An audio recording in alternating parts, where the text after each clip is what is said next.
So, what is the way to get yourself together when you're coming into Minyan and you don't have that tefillin on yet, and they already not only having that tefillin, they're already like in the mood, and they're already like, or just ishtabach, or just after ishtabach, something like that. That's very custom that happens. And many people, until they will put on the tefillin, so the congregation, the minyan, will be already in Amidah. And then they have a big question: what should I say? I want to have the praying with the minyan. So what is the minimum that I need to say before I'm starting my Amidah, that I can do the Amidah with the minyan? So, if the minyan that you're talking about is a fast minyan, so probably there's no chance to do that. It's not going to happen. Okay, it's not going to happen. So then you can still ask the same question. So what should I do then? Fine. So first of all, let's start like this.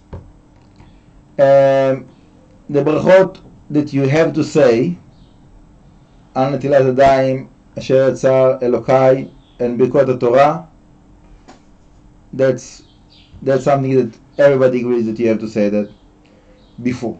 Okay? The rest of the Birkat Shachar, there is opinions that says that you can wait with it for after the minyan. You can wait with it. Okay? According to the Kabbalah, it should be said before as well, but according to the simple understanding of the Halacha, the rest of the Birkat Shachar can wait for after, when you are by yourself. Thank you very much. Now, then within all of the order of the Shacharit, the minimum that is still count as a full prayer will be Baruch She'amar Ashrei Ishtabach, and then from after whatever is Baruch Atah Hashem Elokeinu Melech Haolam Yotzei Or Borei Choshech, all of the blessings, or before Kriyat Shema, and adding that is after Kriyat Shema until the Amidah, all of that you can't skip. You cannot skip. You have to say that. Okay? So that by itself, that part of prayer by itself, is about the same length as the Amidah. So even if it would have been just that, they doing the Amidah and they already starting the repetition, so it's not going to happen. You're not going to do it with them. Okay? But you must say the whole brachot for the Shema and the Shema before the Amidah. Yes. Okay. Now, if somebody is in a certain stage of his relationship with Hashem, let's put it this way, that the reality is that he's not going to do those things anyhow. Yeah? He's not going to do those things anyhow. There is people that they putting on tefillin, saying Kriyat Shema, taking on that tefillin, that's it. That's what that's their prayer. Okay, so that's, the question doesn't sort. They do whatever they can. Many people that they are doing their tshuva through Chabad.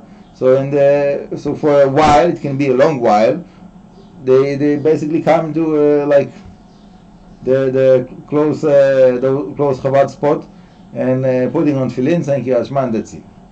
And obviously, it's much better than nothing. Much. It's a big thing to do that. Whoever is able to do that every day, even better. The question is so when you start there, so where to extend, where to, between that and saying the whole prayer with all of the preparations and so on and so forth. So that's a big jump.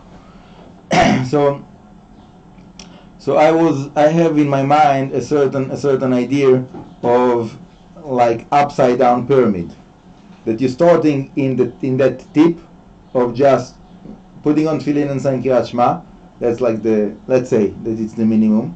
Yeah. When you say Kriyat Shema, do you mean the Shema with all its blessings, or do you mean like a Leilam Leichayadah? That's already expansion. Okay.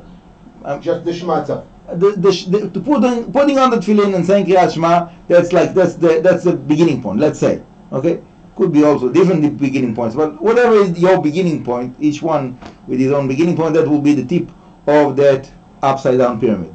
And then when you're growing, you expanding more and more, and you adding more, okay.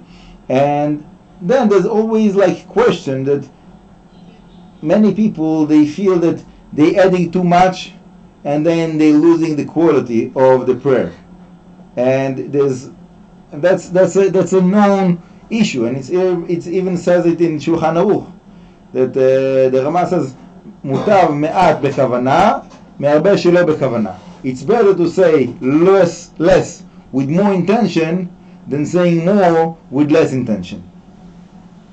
Okay? Now, do you want the $1 million question?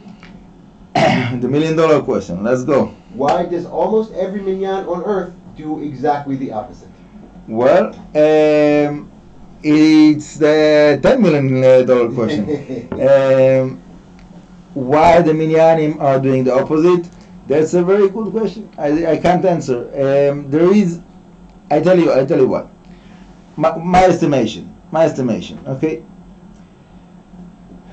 After we have all those additions of extra prayers and Tehillim and so on and so forth, that it becomes to be, for someone that is like a newcomer, so it's a very, very big bundle that is overwhelming. So to say that something is not important and you can give up on it, you can drop it, no one wants to take that responsibility, after saying that, like, how important is this and how important is that, so now everything becomes to be so important, so you can't give up on it, right? So what can you do? So say it, but even though you don't say it with a full heart, but say it anyhow. So you say it anyhow, so then it becomes everything you just say it anyhow without really putting your heart in. Even the Shema. Okay. I'm not saying everything, even though sometimes I'm not putting much attention. Sometimes there's a little bit of inspiration between the lines. And Right. That's the way it should be.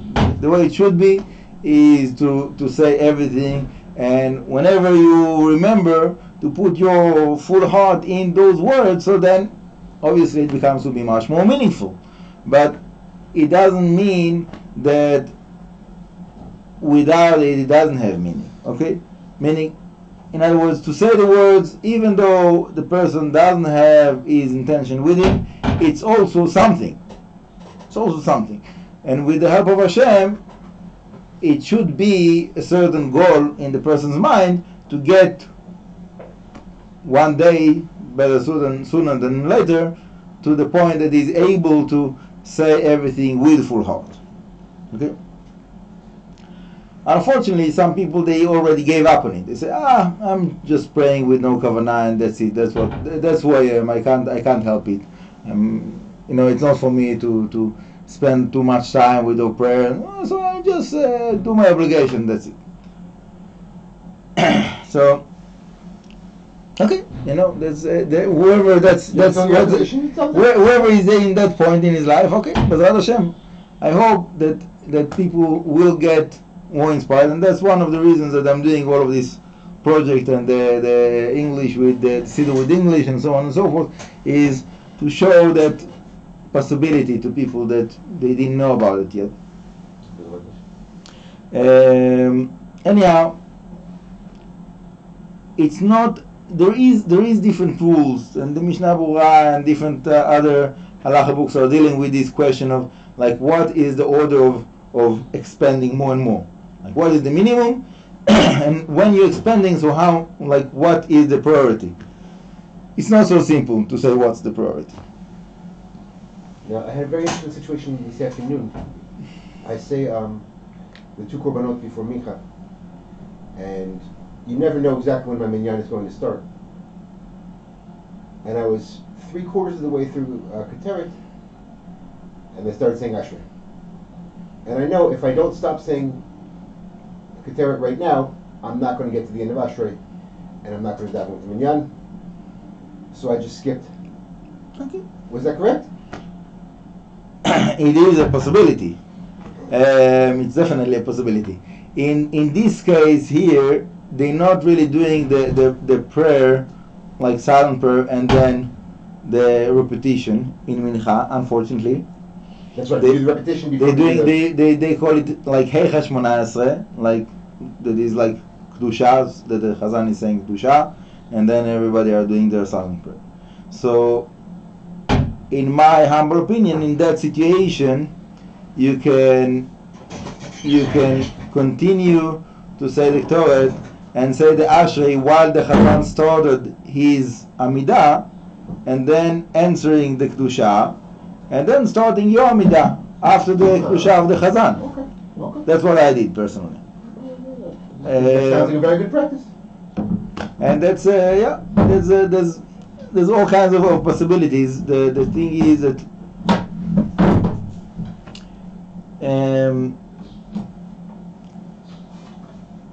it's very hard to say like what's more important in those things. Yeah.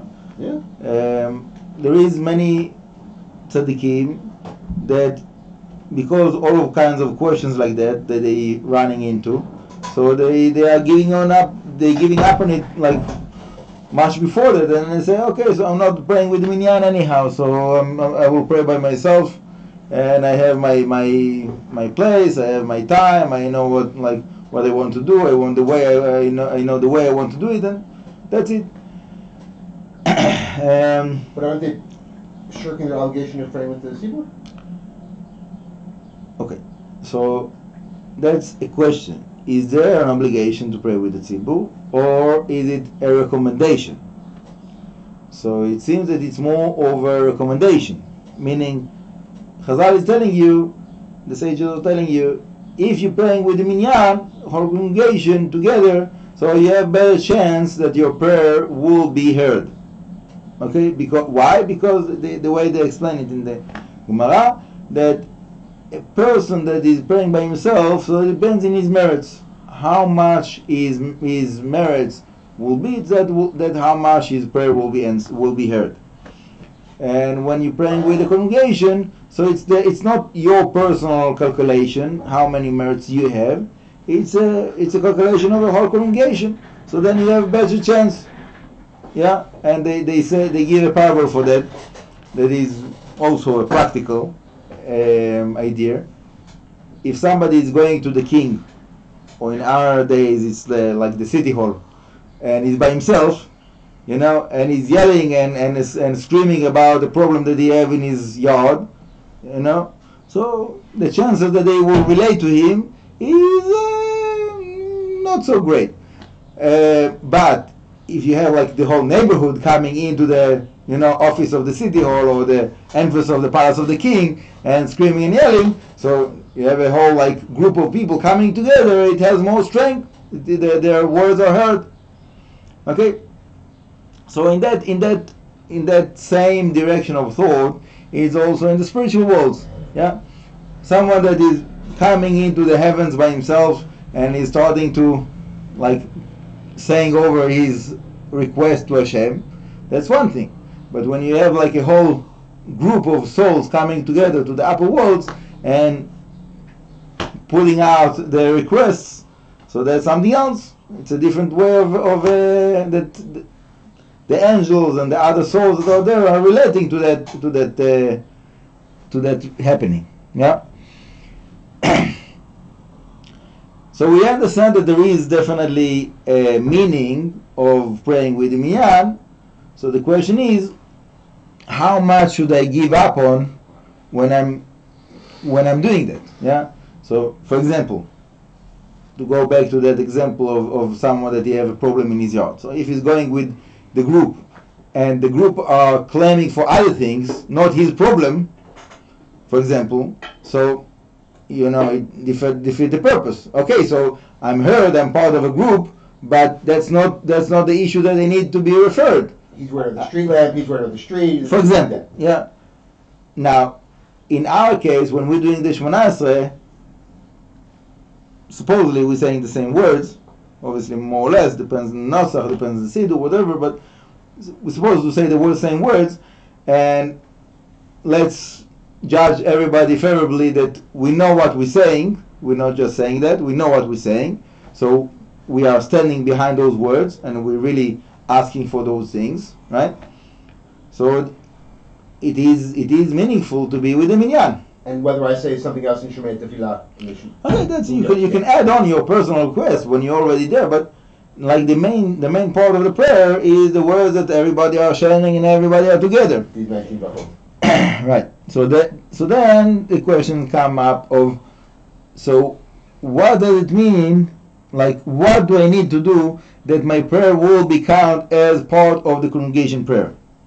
So let's go back to the example of someone that is coming with the tefillin not on him, and the congregation is already in Kriyat Shema, and until he's putting on the tefillin, so the congregation is already in Amidah, and is like behind, and he needs to say over the Kriyat Shema, and it takes time, and basically they're already in the repetition of the Amidah. Let's say that he's very quick, or they're very slow, but let's say that he made it that he will start his silent prayer when the Chazan is saying the repetition. So let's say that will already also count as part of praying with the Minyan, because it's still like the Minyan is still in the Amidah, still putting on the different claims and requests and whatever it Starting is. at the same time as a Shliach Tzibur? Doesn't have to be. Even after. If he was doing the Midah, you start yours. Okay. Now let's say the Chazan is already done, and they are already in Halel or Kriyat Torah or Tachanun, and just now the person is getting into the Amidah. So then there's different opinions. Okay, there is different opinions. Minyan is still physically present, but they're not the Amidah. Right. So there is different opinions about it. What's the if that's considered to be like praying with the Minyan or not? So I would say it's not yes or no answer. Like praying with the Minyan is not it's like check mark or no check mark. No, it doesn't work this way. There's different levels, you know. Me personally, usually my Amidah is not with the Amidah of the Minyan, but I'm putting myself there and I'm starting with them in my intention that I'm including my prayer with the prayer of the congregation. Otherwise, I could pray by myself here. I don't need to go there to pray with them. I'm doing the effort that it will be the same place and the same time, because I want to make this declaration to heaven. I'm praying with the Minyan. Okay? The fact that I cannot match it exactly because my prayer takes me much longer to get to the Amidah. Okay, so I'm sure that Hashem is happy with the fact that I'm trying to put more effort and more intention in my prayer. I don't think that I'm losing from that. And soft, when I'm doing my Amidah, there is a Minyan there. And they are still in somewhere in prayer, even though they are already past their Amidah, but they are still in Shacharit. So, as far as I'm concerned, and I heard it from other rabbis before me that said that it is considered to be still praying with the Minyan. Obviously, it doesn't have the same quality like someone that is really starting his Amidah with the Minyan, but yet it is considered to pray with the Minyan. And I heard an opinion of a rabbi that he stretched it to the end, and he said, even if you got there so late that you just got the last Kaddish, and you starting when they just finished, but you were there for the last Kaddish, you heard Kaddish, you maybe even Baruch, you're already in. You're part of the congregation, you're part of the Minyan, even though practically when you're doing your prayer, there's no one there, they're all left. Still, because you did the effort and you came to the place, even though you were late, it counts as you're part of the Minyan. So that's like a big stretch, but it is a stretch. So there's one opinion, if you don't start the Amidah and finish Amidah with the Tzibur, it's not with this is the other issue. Yes. Okay. And someone that he wants to pray with the Minyan, but there's no Minyan around, as the situation now for many people around the world, that there's no Minyanim in most of the world. So the advice is to pray in a time that you know that there is a minyan that is going, okay, and to set your heart. You can even say it out, declaration. Set your heart to be part of that minyan, even though physically you're not there, and you cannot answer the Kaddish and you cannot answer the Baruch Hu, but there is a minyan that you know about. That is happening in a certain place in a certain time. You make the schedule of your prayer that it will fit to their minyan, and you connecting yourself with your heart to that minyan. It's also something. Do you have to be in the same city? No. Is it enough to be in the same, more or less, tanjum? Well, if they are praying shacharit and you need to pray arived, so it's a little bit hard to make it that it will join together. But even that is something. But you cannot pray like shacharit like when you need to pray arived, because they are praying shacharit in this time. So someone that is in Australia or United States and he wants to schedule his prayer with the kotel minyan. Okay, so that's a big stretch. Too much. We're not going there. We're still living in the dimension of time. Okay. But somebody in Haifa who wants to connect with the minyan in Bnei Brak. Yeah, no problem. Yeah. So that's also a possibility for b'diavad situation that unfortunately there's plenty of them right now.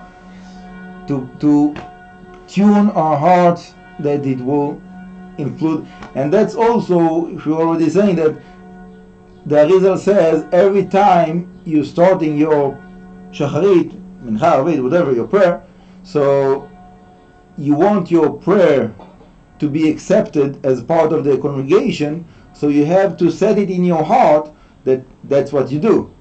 You are part of the congregation. So what does it mean to be part of the congregation? The Arizal says to love those people. You have to get to love those people that you are part of. Yeah? And generally, like we have a mitzvah of Ahavat Israel, to love every Jew, right? But there is like first come first. So whoever is part of your congregation, part of the people that are surrounding you, so that should be first. So we should train our heart to love the people that are around us.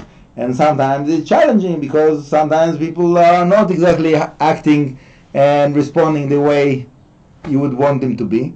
And then the natural response is to be upset with them, but you need to love them.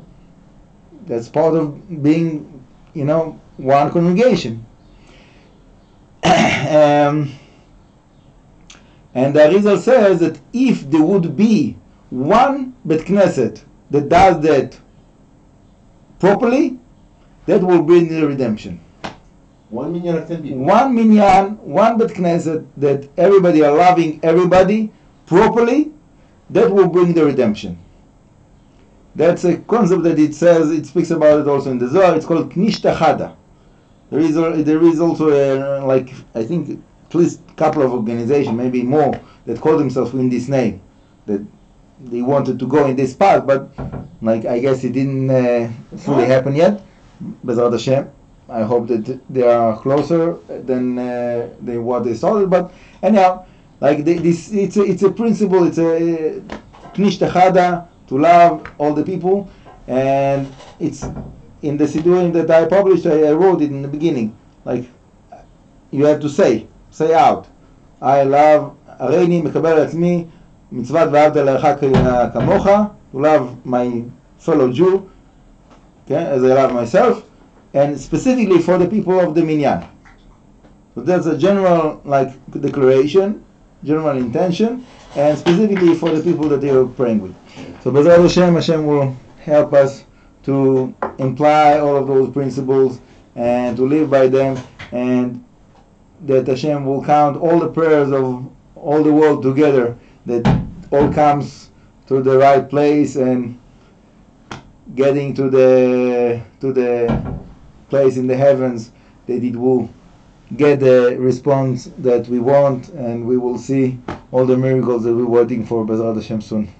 Baruch Adonai Le'olam, Amen v'Amen.